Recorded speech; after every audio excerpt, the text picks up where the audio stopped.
श्री कृष्ण ने भगवद गीता में कर्म, सफलता और जीवन के मूल्यों पर गहन और प्रेरणादायक बातें कही हैं। उनके उपदेशों में जीवन में सफल होने के कई महत्वपूर्ण सूत्र दिए गए हैं। सफलता प्राप्त करने के लिए श्री कृष्ण द्वारा दिए गए संदेशों का विस्तार से वर्णन निम्नलिखित है। 1. कर्म करने का अधिकार, फल पर नहीं। श्री कृष्ण कहते हैं कि मनुष्य का अधिकार केवल अपने कर्म पर है, लेकिन उस कर्म का फल उसके हाथ में नहीं है। इस उपदेश का अर्थ है कि हमें बिना फल की चिंता किए अपने कार्य को पूरी निष्ठा और समर्पण के साथ करना चाहिए। फल की अपेक्षा हमें मानसिक तनाव, निराशा या अहंकार की ओर ले जाती है। कर्म के प्रति इस निस्वार्थ भाव से ही व्यक्ति सच्ची सफलता प्राप्त कर सकता है। श्लोक कर्मण्येवाधिकारस्ते मा फलेषु कदाचन मां कर्मफल हेतुर्भूर्माते संगो अस्तु कर्मणि। 2. समानता का भाव, समत्व। भगवद गीता में श्री कृष्ण सिखाते हैं कि सफलता और असफलता में समान भाव रखना चाहिए। यदि हम सफलता में अहंकार और असफलता में दुख से ग्रस्त हो जाते हैं तो हमारा मानसिक संतुलन बिगड़ जाता है। समत्व भाव, समानता का भाव से ही हम सच्चे अर्थों में जीवन में आगे बढ़ सकते हैं। इससे व्यक्ति मानसिक रूप से मजबूत और स्थिर रहता है, जो किसी भी स्थिति में सफल होने के लिए महत्वपूर्ण है। श्लोक सिद्ध्य सिद्ध्यो समो भूत्वा समत्वं योगचते। निष्काम कर्मयोग। श्री कृष्ण निष्काम कर्मयोग की शिक्षा देते हैं, जिसका अर्थ है कि हमें अपने योग को बिना किसी व्यक्तिगत लाभ या इच्छा के करना चाहिए।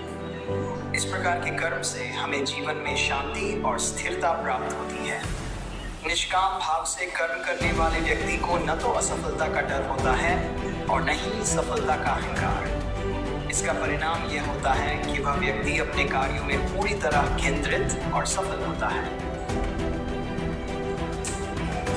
स्वधर्म का पालन। श्री कृष्ण यह भी सिखाते हैं कि प्रत्येक व्यक्ति का अपना कर्तव्य होता है, जिसे स्वधर्म कहते हैं। अपने स्वधर्म का पालन करना ही सफलता की कुंजी है। दूसरे के कर्तव्यों की तुलना में अपने धर्म का पालन करना अधिक महत्वपूर्ण है। जो व्यक्ति अपने स्वधर्म का पालन करते हैं, उन्हें जीवन में दीर्घकालिक सफलता प्राप्त होती है, क्योंकि वे अपने वास्तविक कर्तव्यों और जिम्मेदारियों से भली भांति परिचित होते हैं। श्लोक श्रेयान् स्वधर्मो विगुणं परधर्मात् स्वनुष्ठितात्। अभिमान और अहंकार से दूर रहना। श्री कृष्ण कहते हैं कि अहंकार और अभिमान व्यक्ति को नीचे गिराते हैं। सफलता के बाद अहंकार करना विनाश का कारण बनता है। एक सफल व्यक्ति वही होता है जो विनम्र, संवेदनशील और समाज के प्रति उत्तरदायी होता है। अहंकार से दूर रहकर ही व्यक्ति सच्ची सफलता प्राप्त कर सकता है और अपने जीवन को सार्थक बना सकता है। मन को नियंत्रित करना। श्री कृष्ण का कहना है कि मन को नियंत्रित करना बहुत आवश्यक है। यदि मन अस्थिर होता है तो व्यक्ति का ध्यान बनता है और वह अपने लक्ष्य से भटक जाता है। सफलता पाने के लिए जरूरी है कि हम अपने मन को शांत और केंद्रित रखें। ध्यान, योग और अनुशासन के माध्यम से मन को वश में करके ही व्यक्ति सफलता की ऊंचाइयों तक पहुंच सकता है। श्लोक उद्धरेदात्मनात्मानं नात्मानं वसादयेत्। धैर्य और आत्मविश्वास।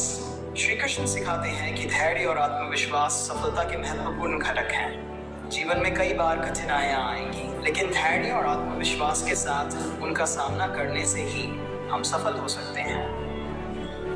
आत्मविश्वासी व्यक्ति अपने प्रयासों में विश्वास रखता है और कठिनाइयों के सामने हार नहीं मानता।